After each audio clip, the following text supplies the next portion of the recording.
80's, the final chapter. One of the kind of misnomers of the 80's, with the kind of all this nostalgic malaise, is that it was kind of, like all Spielberg and John Hughes. When really, if I think back on like the pop culture of the 80's among us kids, it was a lot of like canon ninja movies, Friday the 13th. As A Nightmare on Elm Street was a big one.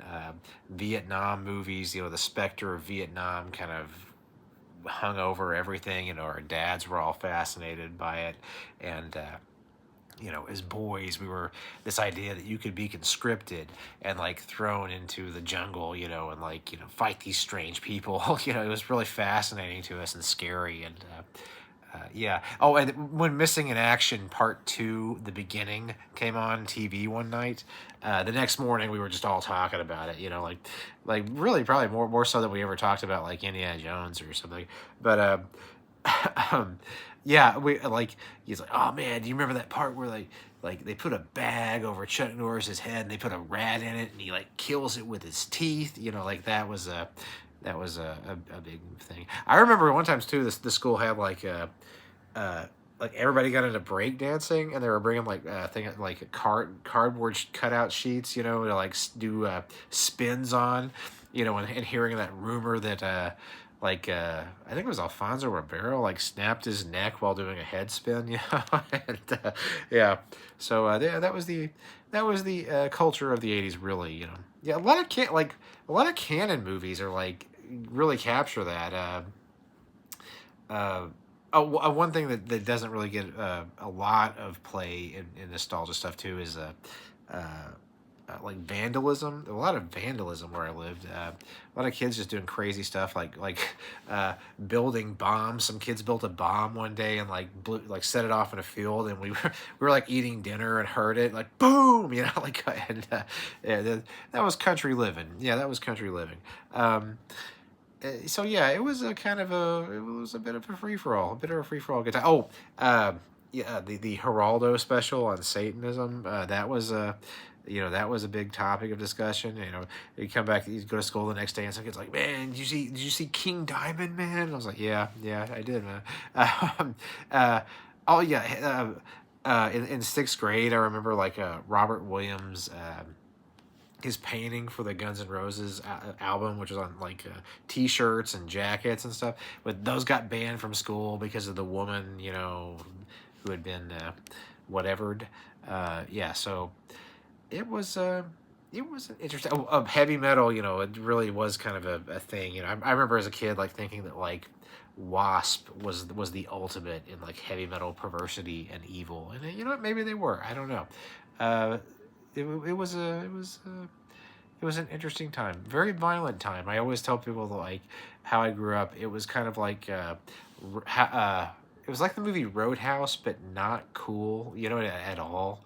Like fights breaking out over nothing, like literal no reason, because it was kind of a redneck school, so it was just fights that really messed some kids up over just I dare you beat that guy up. I had my friend.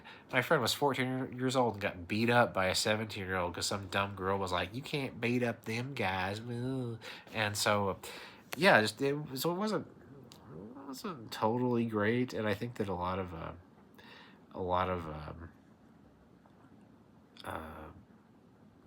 I don't know. I think maybe a lot of our generation's a little bit messed up by it. I saw a meme once that said every Gen Xer had a story about a botched kidnapping attempt, and I do.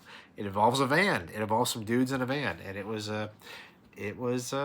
creepy. It was less creepy. We kind of just oh, whatever, that was nothing. But now that I think back on it, it's yeah, that was actually pretty messed up, and we should have called the cops, but we didn't. So yeah, that was the real tenor of the 80's. Also, nobody talks about this, but in my memory, and when you compare food, is that food was really shitty in the 80's, was just not good. It was very, they didn't really have the any kind of mass produced food was just not that great. A frozen pizza was just awful in the 80's. They kind of have mastered that technology a little bit, so it's way better now. And I really like all the addition of like hipster food culture is like it's a good thing. It's a good thing. Um, yeah, so I think that's it. I think I've covered it. We like the Spielberg movies and we like the Amblin Entertainment, but uh, knife kill horror films were were maybe more fascinating to us. Halloween and stuff. So yeah, yeah. I mean, the thing is, like, the people who write movies now are like they want to be Steven Spielberg or whatever, and they want that kind of cultural cachet and stuff. Or yeah, so yeah, for me, it was like B movies and straight to video stuff and grungy, the kind of grungy poison joy of like watching, you know, uh, watching some low grade action movie. That's the real deal for me.